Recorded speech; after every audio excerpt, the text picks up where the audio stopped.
Marcos, Texas. The knowledge and energy-based jobs that are driving growth in many American cities like San Marcos are typically higher-paying gigs taken by educated workers. As these communities grow, they're squeezing out the middle class and creating a new economic landscape. That's according to Richard Florida, the author of The Rise of the Creative Class, many other books, by the way, and the director of the Martin Prosperity Institute at the University of Toronto, and really one of the foremost experts on cities and what makes them prosperous. Richard, good to have you here. It's great to be here, Ali. So we heard from the mayor some really great things about San Marcos and a lot of those places around Texas. There's another side to this, and tell us about it. Well, you know, the good news, as you said, is that our economy is recovering in metros, which, you know, produce about 90% of our GDP, are leading the way. If you're in a metro area, chances are you have a lower unemployment rate than the national average. Right. But what these numbers mask is the division of our economy, as you said. The middle class, old factory job is being squeezed out. We're growing high-wage knowledge jobs, and also in Houston, in Oklahoma City, right, the unemployment leader. Great jobs in energy, which pay well. Right.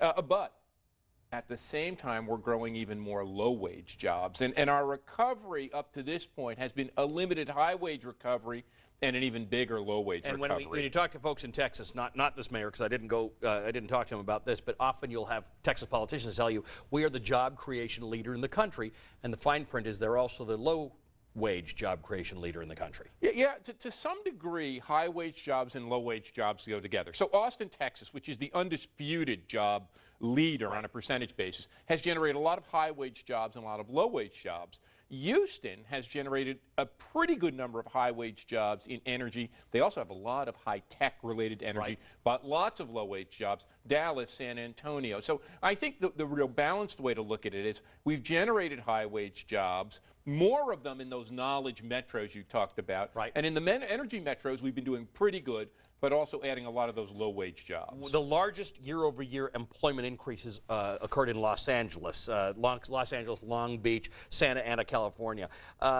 What's going on there? Well, Los Angeles is a big place, right? It's the second biggest metro in the United States, and it's adding a lot of jobs. But I looked at the data today before I came on. I think it looks like about 18% of its total job growth was in high wage. About a third of it was in middle jobs, factory jobs, and decent service jobs. Nearly half of it was in low-wage jobs. So Los Angeles is back, but I think the question for all of our metros in our country, the question I keep asking, and I want to work with mayors on, and I challenge them, is we've got to develop a way in our country of turning low-wage jobs into high-wage jobs. The latter. And that's the problem. That ladder we're not going to eliminate all low-wage jobs. There's a real movement across the country to raise minimum wages. Many of us support that, but there is, the idea is a ladder. Can you start at a minimum wage job in college, and by the time you're 30, be earning a living wage, or 25, be earning a living wage? And that's where the problem is, so the mobility. Two things here. One, we need locally indexed. Like we index to inflation, right, we've got to geographically index the minimum wage. Right. The minimum wage that's going to do you well in San Marcos isn't going to make you be able to eat in Los Angeles. So New York, Los Angeles, San Francisco, Seattle, Boston need higher minimum wages. But we also need that career ladder. And so you're arguing for minimum wages by region rather than just by state? Geographically index them by metro region. By metro region, okay. But the more important thing is creating what you call that ladder effect. Right. You know, my dad worked in a factory in the 1930s. He told me he had a terrible job. He came back from World War II, Memorial Day, just last week. Came back from World War II, where he stormed the beaches at Normandy and fought in all those great battles. His factory job was turned into a great high-wage, family-supporting job. Could get married, buy a house, put his 2 boys through college. Yeah. We can make service jobs better by engaging those workers in innovation, getting them involved in improving their jobs.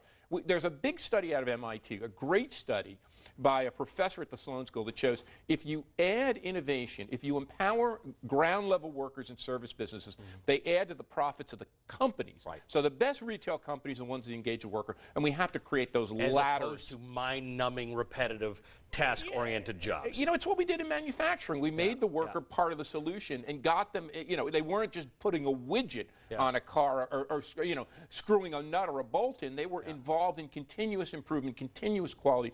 That's what we have to do in America. And, you know, it's sad because our national leaders seem clueless about this. But maybe you're right that it's not a national problem. It's a lot of local problems. Well, one thing we're going to do this July is Scott Stringer, who's the comptroller here in New York, he and I are going to organize a summit in New York City to talk about creating pathways of opportunity in July to upgrade these service jobs and to add technology and more education to improve these paths, because we've got to build a middle class again in our country. You do it, we'll make sure to cover it. Richard, it's so great to talk to you. Thank you so much for being with us, and always. Richard Florida is the director of the Martin Prosperity Institute at the University of Toronto and the author of The Rise of the Creative Class and many other great books. High drama on the high seas, with America on the verge of getting sucked into a bitter territorial battle involving China. I'm breaking down what's at stake in the South China Sea coming up. Plus, protecting yourself from internet hackers. I'm talking to a guy who says his password system is unbeatable. That story and more as Real Money continues. Keep it right here.